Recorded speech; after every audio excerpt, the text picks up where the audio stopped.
Welcome to MMA Unleashed. Your fight news, drama, and highlights unleashed. The rise of a prodigy. Ilia Topuria's meteoric ascent to the top. In the ever-evolving landscape of mixed martial arts, a new breed of fighters has emerged, captivating audiences with their raw talent, unparalleled skill, and sheer dominance. Among this elite group, one name stands out as a true phenom: Ilia Topuria, the Georgian powerhouse. His most recent victories over the likes of Alexander Volkanovski, Max Holloway, and Charles Oliveira have solidified his status as a true force to be reckoned with, and have sparked a debate among MMA fans and experts alike. Is Ilia Topuria the new GOAT, greatest of all time, of the sport? Dethroning the legends. Topuria's dominance over the UFC's elite. In a recent video uploaded to his YouTube channel, prominent MMA analyst Sean O'Malley made a bold claim, stating that Ilia Topuria has already cemented his place as the greatest fighter in MMA history, surpassing the likes of John Jones and other legendary figures. O'Malley's reasoning is simple. Topuria's recent performances have been nothing short of dominant. In his last 3 fights, the Georgian phenom has knocked out his opponents in devastating fashion, leaving no doubt as to his supremacy. Ilia Topuria is pound for pound the greatest fighter to ever walk this earth, O'Malley proclaimed. Even over Jones, dude. His last 3 fights: KOs Volkanovski, KOs Holloway, KOs Oliveira. 3 like that? He's not beating these guys in a decision. He's not taking them down and holding them down. These guys can't get up. He's knocking them out. O'Malley's assessment is not without merit. Topuria's ability to finish elite-level opponents with such ease is a testament to his raw power, technical prowess, and unparalleled fight IQ. His victories over Volkanovski, Holloway, and Oliveira, 3 of the UFC's most dominant champions, have cemented his status as a true generational talent, one who has the potential to rewrite the record books and cement his legacy as the greatest fighter of all time. The friendly rivalry. Merab Dvalishvili and Corey Sandhagen's light-hearted exchange. As the MMA world continues to buzz about Topuria's meteoric rise, another pair of fighters have captured the attention of fans with their light-hearted exchange ahead of their upcoming co-main event clash at UFC 320. Merab Dvalishvili and Corey Sandhagen, 2 of the top contenders in the bantamweight division, shared a friendly moment at the UFC Performance Institute, where they were preparing for their highly anticipated showdown. In a video shared on social media, the 2 fighters can be seen engaging in a playful banter, with Dvalishvili complimenting Sandhagen on his recent comedic skits, saying he's getting better at it and that they're pretty funny. Sandhagen, in turn, expressed his appreciation for Dvalishvili's kind words, saying, "I really like your jokes." Okay, good. We're going to have a social media battle. The 2 then joked about taking a vacation and going for a run, showcasing the mutual respect and camaraderie that often exists between top-level fighters, even in the midst of a high-stakes competition. This light-hearted exchange serves as a refreshing reminder that the world of MMA is not solely defined by the intense rivalries and heated feuds that often dominate the headlines. Beneath the surface, there is a deep sense of community and sportsmanship among the athletes, who recognize the shared challenges and sacrifices required to reach the pinnacle of their sport. Pereira and Prochaska, mutual respect amid fierce competition. Another example of the camaraderie and mutual respect that exists within the MMA community can be found in the relationship between Yuri Prochaska and Alex Pereira. The 2 fighters, who have faced each other twice in the past, with Pereira emerging victorious on both occasions, recently crossed paths at the UFC Performance Institute, where they now share the same training facility. Despite the history between them, Prochaska has expressed no ill will towards Pereira, acknowledging that he has moved past those losses and is focused on his own path to the title. "I especially like, me, I meditate and all these inner work," Prochaska told the media. "So I can't have some attitude like I want to win that vendetta. I want to go back and I want to give him back this loss or whatever. No, man, that's not me. I'm totally calm with that. And only one thing I can say, I believe that I'm on the level where I can win till, Ankalaev or Pereira." Prochaska's words reflect a level of maturity and self-awareness that is often lacking in the high-stakes world of professional fighting. By embracing the lessons learned from his past defeats and focusing on his own growth and development. Prochaska has demonstrated a level of emotional intelligence that sets him apart from many of his peers. The mutual respect between Prochaska and Pereira is a testament to the shared experiences and challenges that unite the MMA community.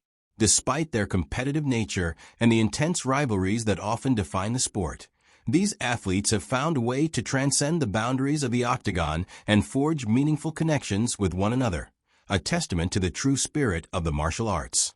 Mauricio Ruffini's journey, connecting with MMA legends. As the MMA world continues to be captivated by the exploits of its rising stars and established champions, one fighter has been on a unique journey of his own: Mauricio Ruffini. The Brazilian fighter has made it a mission to connect with and learn from some of the greatest MMA legends of all time, and his latest endeavor has seen him training with none other than current UFC featherweight champion, Alexander Volkanovski. In a series of videos shared on social media, Ruffini can be seen engaging in intense training sessions with Volkanovski, exchanging techniques and insights with the champion. This latest collaboration comes on the heels of Ruffini's previous training sessions with former middleweight champion Israel Adesanya, further solidifying his status as a fighter who is not only dedicated to his craft, but also deeply invested in the rich history and culture of the sport. Ruffini's approach to his MMA journey is a refreshing departure from the often myopic focus on personal success and glory that can sometimes dominate the sport. By actively seeking out and learning from the legends who have paved the way before him, Ruffini has demonstrated a level of humility and respect that is truly admirable. His willingness to put his ego aside and absorb the wisdom and expertise of his peers is a testament to his passion for the sport and his desire to continually improve and evolve as a fighter. As Ruffini continues on his path towards greatness, his experiences with Volkanovski, Adesanya, and other MMA luminaries will undoubtedly shape his approach to the game and inform his own unique style and persona. Brendan Schaub's bold take, Dichiva over Ankalaev for the UFC. As the MMA world continues to be captivated by the exploits of its rising stars and established champions, one former fighter-turned-analyst has made a bold claim that has sparked a heated debate within the community. Brendan Schaub, a former UFC heavyweight contender and current host of a Thick Boy podcast, has agreed with fellow analyst Dean Thomas's assessment that the UFC should consider trading current light heavyweight champion Magomed Ankalaev for rising PFL star Dakota Dichiva.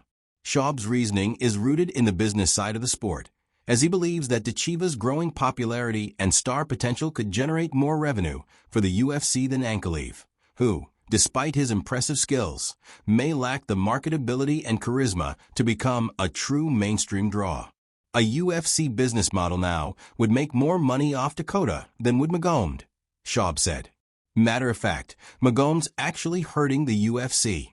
It's fucked up to say because if he goes out and beats Alex Pereira, who's a much bigger star than him, it actually hurts the UFC. Schaub's comments have certainly stirred up a lot of debate within the MMA community, with many fans and pundits arguing that the UFC should prioritize the best fighters, regardless of their marketability. However, Schaub's perspective highlights the delicate balance that the promotion must strike between maintaining the integrity of the sport and maximizing its commercial potential. Ultimately, Schaub's bold take serves as a reminder that the business of MMA is a complex and multifaceted endeavor, one that requires a keen understanding of not only the technical aspects of the sport, but also the broader trends and dynamics that shape the industry as a whole. As the UFC continues to navigate this ever-evolving landscape, it will be interesting to see how they approach the challenge of balancing the pursuit of athletic excellence with the demands of commercial success. Ben Askren's brutally honest reflection on his health scare. In the world of MMA, where the pursuit of glory and the thrill of competition often take center stage, it can be easy to overlook the very real and sometimes devastating health challenges that athletes face.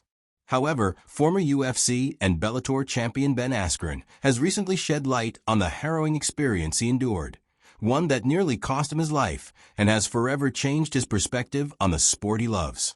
In a candid interview with Ariel Helwani, like when my back starts hurting on Saturday, go to the doctor. I'm sure some people would have done that. I would have done that 0 out of 100 times, right? You know what I'm saying? I didn't feel sick. I worked out. My back felt tight. So on that Sunday, Monday, I was supposed to wrestle with a kid, and I said, "Hey man, my back's so bad. We gotta find your different partner, 'cause I cannot wrestle, you know." As Askren continues on his journey of recovery and reflection, his words serve as a poignant reminder that the true measure of a champion is not found solely in their accomplishments inside the octagon, but in their ability to confront and overcome the challenges that life presents, both on and off the battlefield. Dana White's Zuffa Boxing, shaking up the sport of boxing. In a move that has sent shockwaves through the world of combat sports, UFC President Dana White has announced the launch of Zuffa Boxing, a new venture that promises to revolutionize the sport of boxing. In a series of interviews, White has revealed some of the key details about Zuffa Boxing, including the development of a new ring design and the potential for rule changes aimed at modernizing the sport. Importantly, White has stated that the promotion will not seek to replace or undermine the existing sanctioning bodies, but rather to add on to the Muhammad Ali Act, which governs the business practices of professional boxing. "We're going to start from the ground up," White said. "We're already working on a new design for the ring." That meeting was yesterday, too. "We had a huge design meeting for a new boxing ring. So yes, we will bring lots of different elements to the production and to the sport, and yes, possibly even rule changes. I wouldn't say no to that." White's vision for Zuffa Boxing is one of innovation and modernization, with a focus on creating a more dynamic and engaging product for fans. By introducing new ring designs and potential rule changes, the promotion aims to address some of the long-standing criticisms of the sport, such as the perceived lack of excitement and the dominance of defensive, risk-averse styles. Importantly, White has also made it clear that Zuffa Boxing will only recognize two titles, the Zuffa Championship belt and the Ring Magazine belt, a move that is intended to streamline the sport and provide a clear path to the top for the promotion's fighters. As Zuffa Boxing prepares to make its debut in January, the MMA community and the broader combat sports landscape will be watching closely to see how the promotion's innovative approach to the sport unfolds. With Dana White's reputation for disruption and his track record of success in the UFC, there is no doubt that Zuffa Boxing has the potential to shake up the world of professional boxing in a big way. Conor McGregor's negotiation claims, fact or fiction? In the ever-evolving world of MMA, where headlines and controversies often take center stage, one of the latest stories to capture the attention of fans and pundits alike is the claim made by former UFC champion Conor McGregor regarding his negotiations for a potential fight at the White House. In a recent social media post, McGregor stated that he is not negotiating with the UFC on behalf of myself for this fight like usual. "I'm negotiating with the United States of America on behalf of Ireland for this fight." This bold claim has sparked a flurry of speculation and debate, with many questioning the validity of the Irishman's statement. However, UFC President Dana White has swiftly dismissed McGregor's claims, stating that there are zero negotiations going on with anyone for the White House fight yet. No talks will start until February. White's response serves as a reminder that, in the world of MMA, the truth is often obscured by the larger-than-life personalities and the constant need for attention and headlines. While McGregor's penchant for making bold and attention-grabbing statements is well documented, it is clear that the UFC is not currently engaged in any negotiations for a potential fight at the White House. Thanks for watching MMA Unleashed. Smash that like button, drop your fight picks in the comments, and subscribe so you never miss the next war inside the cage.